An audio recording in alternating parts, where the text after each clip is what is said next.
రాకాలోకంకి స్వాగతం. ఈ కంటెంట్ మీకు నచ్చినట్టయితే లైక్ చేయండి, మీ బంధుమిత్రులకు షేర్ చేయండి. ఇప్పటి వరకు సబ్స్క్రైబ్ చేసుకోకపోతే సబ్స్క్రైబ్ బటన్ని నొక్కండి, అదేవిధంగా బెల్ ఐకాన్ని కూడా తప్పనిసరిగా నొక్కండి.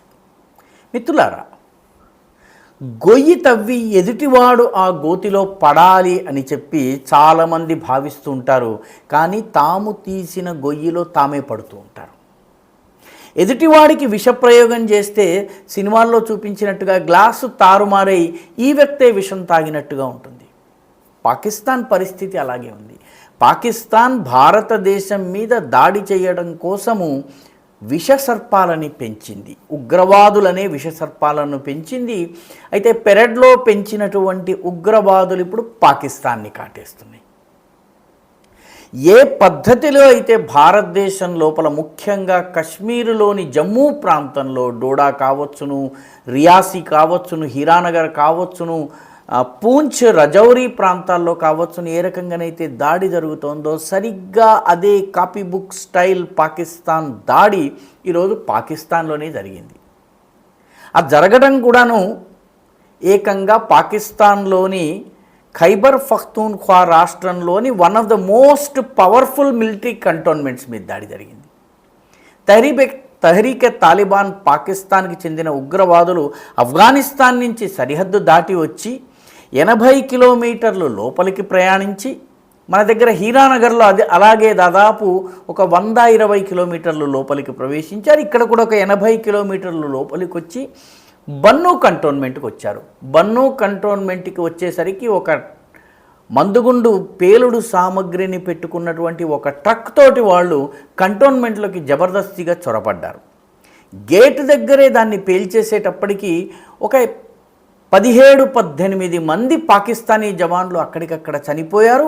మొత్తం అంతా కూడాను కంగారు మొదలైంది. ఈ కంగారు మొదలయ్యేటప్పటికీ సైనికులు ఆయుధాలని వదిలేసి ఇళ్లల్లో దాక్కోవటము, అటకల మీద దాక్కోవటం ఈ పని చేశారు. చిట్ట చివరికి ఉదయం 4:30 గంటలకి జూలై 15 ఉదయం 4:30కి ప్రారంభమైనటువంటి ఉగ్రవాద దాడి తహరీకే తాలిబాన్ పాకిస్తాన్కి చెందినటువంటి జీష్ ఫుర్సాన్ మహమ్మద్ గ్రూప్ అనేటటువంటి గ్రూప్, ఈ గ్రూప్కి నాయకుడి పేరు హాఫిజ్ గుల్ బహదూర్.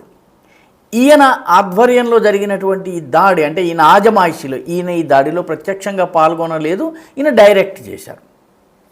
మన దేశంలో ఎలాగైతే పాకిస్తాన్లో దాక్కుని లష్కర్ జైష్ వాళ్ళు ఇక్కడ దాడులు చేయిస్తారో హ్యాండ్లర్స్, ఇటీవల ఒక పాక్ బ్రిగేడియర్ చనిపోయాడు, అలాంటి హ్యాండ్లర్స్ అక్కడి నుంచి హ్యాండిల్ చేస్తుంటే వీళ్ళు లోపలికి వచ్చారు. మధ్యాహ్నము 12-1 గంట వరకు ఉగ్రవాదులు తహరీకే తాలిబాన్ పాకిస్తాన్ సాయుధులు వాళ్ళ ఇష్టారాజ్యం చేశారు. కంటోన్మెంట్లో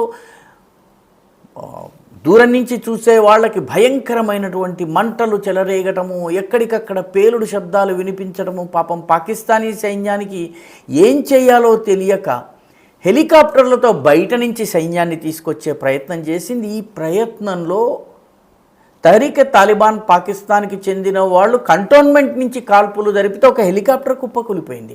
ముందు పాకిస్తాన్ కుప్పకూలలేదు అని చెప్పింది, ఆ తరువాత తనను తానే కాల్చుకుని హెలికాప్టర్ కింద పడిపోయింది అని చెప్పి ఒక విచిత్ర వితండ ఆర్గ్యుమెంట్ని ఇచ్చింది.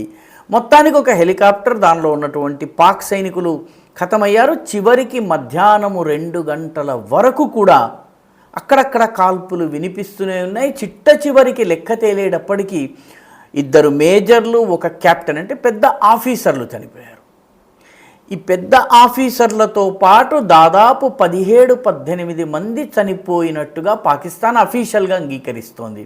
అయితే అనఫీషియల్ లెక్కల ప్రకారము బన్నూలో స్థానికుల దగ్గర నుంచి వస్తున్నటువంటి సమాచారము, వివిధ మీడియా సంస్థలకి సోషల్ మీడియాలో వస్తున్నటువంటి సమాచారం ప్రకారము దాదాపు 64 మంది చనిపోయి ఉంటారు, మరొక 50-60 మంది గాయపడ్డారని చెప్తున్నారు. ఇంత భయంకరమైనటువంటి దాడి జరిగింది. మధ్యాహ్నము 2 గంటలకి కాల్పులు ఆగినాయి.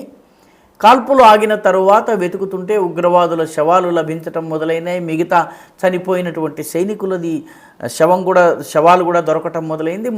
మొత్తం మీద బన్నూలోనే 2 దాడులు ఒకే సమయంలో జరిగింది. ఈ కోహాట్ గేట్ దగ్గర ఈ కంటోన్మెంట్లో జరిగింది. కంటోన్మెంట్కి కొద్ది దూరంలో ఇంకొక దాడి జరిగింది. దాంతో పాక్ సైన్యము అటు వెళ్ళాలా ఇటు వెళ్ళాలా తెలియనటువంటి పరిస్థితిలో ఉండిపోయింది. ఇది ఇలా కొనసాగుతూ ఉండగానే బలూచిస్తాన్లో ఉన్నటువంటి బలూచ్ స్వాతంత్ర వీరులు ఎవరైతే ఉన్నారో, బలూచిస్తాన్ని పాకిస్తాన్ నుంచి వేరు చేసి స్వతంత్ర బలూచిస్తాన్ స్థాపించాలనుకుంటున్నటువంటి సైనికులు, బలూచ్ లిబరేషన్ ఆర్మీకి చెందినటువంటి కార్యకర్తలు బోలన్ అనేటటువంటి ప్రాంతంలో ఈ పాకిస్తానీ భద్రతా దళాలకు చెందినటువంటి ఒక వ్యాన్ పైన బాంబు దాడి చేశారు. దీంతో వ్యాన్ ధ్వంసమైపోయింది. 9 మంది పాక్ సైనికులు అక్కడికక్కడే చనిపోయారు. ఈ ప్రాంతానికి ఇప్పటి వరకు పోలీసులు కూడా వెళ్ళలేదంటే సాయంత్రం 4-4:30 వరకు పాక్ భద్రతా దళాలు వెళ్ళడానికి కూడా సాహసించటం లేదు. భారతదేశంలో ఏదైతే చేస్తుందో, ఏ పాము పడగని పాముల్ని మన దేశంలోకి వదలాలని పాకిస్తాన్ ప్రయత్నిస్తోందో అవే పాకిస్తాన్ని ఈరోజు కాటేస్తున్నాయి. తహరీక్ తాలిబాన్ పాకిస్తాన్ని సృష్టించిందే పాకిస్తాన్. ఈరోజు అది ఆఫ్ఘనిస్తాన్ బేస్ నుంచి మొత్తం పాకిస్తాన్ యొక్క మనుగడనే సవాలు చేస్తోంది. మన దగ్గర ఒక దాడి జరిగితే పాకిస్తాన్ లోపల 2-3 దాడులు జరిగేటటువంటి పరిస్థితి ఉంది. పాకిస్తానీ సైన్యానికి, పాకిస్తానీ సైనికాధికారులకి ఏం చేయాలో తోచనటువంటి పరిస్థితి ప్రస్తుతం ఉంది. ఇండియా మీద దాడి చేద్దాము, భారత భద్రతా దళాలని ఇబ్బంది పెడదాము, కశ్మీర్లో ఏదో చేద్దామని అనుకుంటే ఈరోజు ఆఫ్ఘనిస్తాన్ నుంచి వాళ్ళకి వీళ్ళు పాపము పోక చెక్కతో ఒకటిస్తే వాడు తలుపు చెక్కతో ఒకటి ఇచ్చేటటువంటి పరిస్థితి పాపం పాకిస్తాన్కి వచ్చింది. ఈ వీడియో మీకు నచ్చినట్టయితే లైక్ చేయండి, షేర్ చేయండి, ఈ ఛానల్కు సబ్స్క్రైబ్ చేయండి. మీ అభిప్రాయాన్ని కమెంట్ల రూపంలో తప్పనిసరిగా పంపించండి.